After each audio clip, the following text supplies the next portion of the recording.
La réforme à venir de l'assurance chômage, eh bien, c'est peut-être une réforme qui pourrait coûter très très cher à la collectivité, encore plus cher que ce qui était prévu au départ. Sébastien Leb, bonjour. Bonjour David. Merci d'être là, chercheur associé à l'Institut Thomas More. Le gouvernement, on le sait, a prévu de mettre en œuvre cette promesse de campagne qui ouvrira donc le droit de toucher des allocations chômage aux salariés démissionnaires, aux indépendants. Les négociations avec les partenaires sociaux vont commencer a priori, je crois, le mois prochain. La réforme est prévue courant 2018. Sur le principe, on ne peut pas s'opposer au principe, le principe de se dire pourquoi est-ce que effectivement, un indépendant ne toucherait pas le chômage s'il n'a plus de travail? Non, mais justement, ça ne vous gêne pas, ça, quand même? Non, bien sûr que non, mais le principe ou la logique générale de la réforme, essayons de la préciser à nouveau. L'idée, la logique générale, c'est de sortir de la gestion paritaire de l'assurance chômage. Patronat, syndicat. Ça coûte cher, des déficits, 3-4 milliards d'euros par an. L'État veut reprendre en main le système. Parce que c'est l'État, encore une fois, qui apporte son crédit, qui apporte sa garantie pour financer ces déficits. Exactement. Et cette dette cumulée qui est de je ne sais combien de dizaines de milliards d'euros. Et l'idée, c'est de combler ces déficits. Donc, deux objectifs, équilibrer les comptes de l'assurance chômage et deux, ouvrir des nouveaux droits, de nouvelles catégories, démissionnaires ou indépendants et entrepreneurs. C'est pas contradictoire d'ailleurs comme objectif? Non, les deux ne sont pas contradictoires parce que c'est uniquement en reprenant la main sur les comptes que vous pouvez financer de nouvelles mesures. Si vous demandez au patronat syndical de les mettre en œuvre dans le cadre de la gestion paritaire, ça ne fonctionnera pas.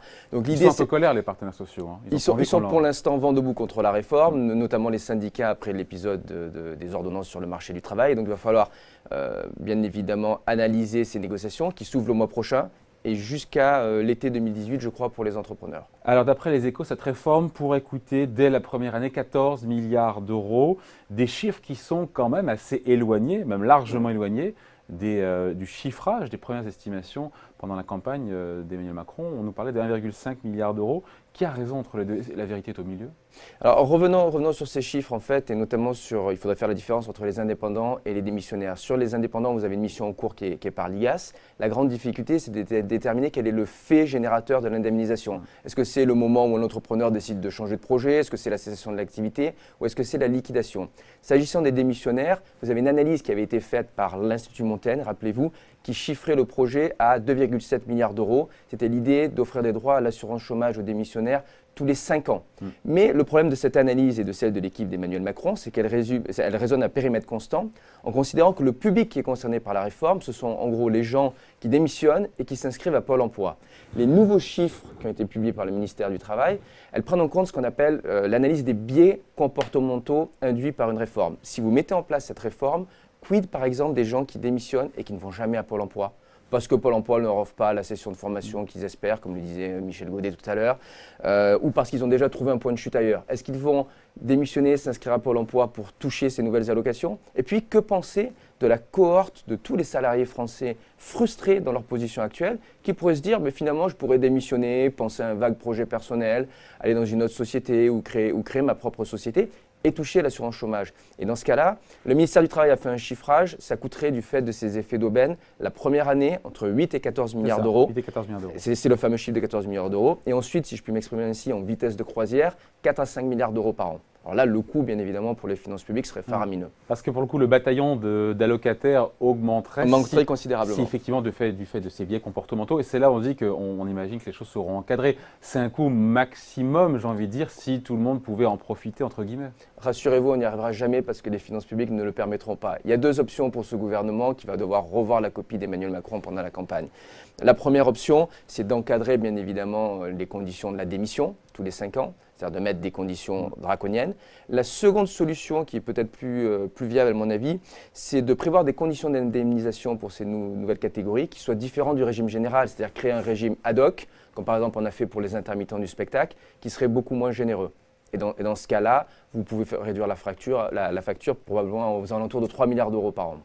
Elle est difficile ou pas à mettre en place, cette réforme? Oui, elle sera difficile à mettre en place, d'abord parce qu'elle Pas pour une question de principe, encore une fois. Non, pas pour une question de principe, parce que tout le monde, je pense que c'est un peu une idée dans l'air du temps de dire que le travail salarié irait vers sa fin ou s'amoindrisserait, et il faut créer une société d'entrepreneurs, et pour faire ça, donner à chacun la possibilité de démissionner et de créer sa propre société. Donc sur la philosophie générale, tout le monde est pour. Dans les faits, passer d'abord d'une gestion paritaire à un tripartisme avec l'État qui essaye de reprendre en main l'assurance chômage, c'est compliqué cette fois-ci pour les syndicats, qui ont déjà perdu la bataille du marché du travail, mais aussi cette fois-ci pour le patronat et pour le MEDEF qui risque d'être vent debout contre cette réforme.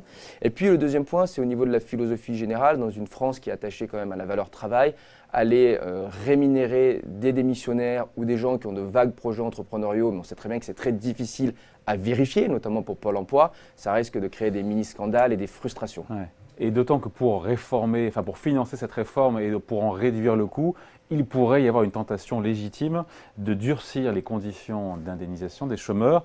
Et là, je ne sais pas si c'est écrit d'avance, mais on se dit que, pour le coup, et là on imagine que tout le monde sera vent debout. Alors il y a deux leviers. Le premier levier, c'est que bien évidemment, en mettant la main sur l'assurance chômage, au niveau de l'organisme, de l'entité administrative elle-même, il y aura des efforts qui seront demandés à l'assurance chômage. Par contre, si on va plus loin en demandant des efforts aux salariés actuels, ça ne passera jamais. Donc moi, à mon avis, ce qui est à craindre, c'est que les conditions seront tellement draconiennes, par exemple pour les démissionnaires, c'est qu'on va se dire en 2019-2020, finalement, cette réforme, c'était un gadget. Ça ne concernera personne, c'est ça? Ça ne concernera quasiment personne. Parce qu'il faudra cocher les bonnes Exactement, cases. exactement, ça sera le flicage permanent et les gens se diront finalement en 2019 ou 2020, il est aussi difficile d'entreprendre en France qu'en 2017. Et donc la montagne risque d'accoucher d'une souris. Mais en même temps, peut-être que c'est la porte de sortie du gouvernement par rapport aux promesses de campagne d'Emmanuel Macron, qui a été généreuse, mais peut-être par certains aspects irréalistes. Allez, on préjuge de rien, on va laisser les négociations commencer, puis on aura l'occasion d'en reparler ensemble notamment. Sébastien, chercheur associé à l'Institut. Thomas Sport, merci pour cette analyse. Merci. Bye.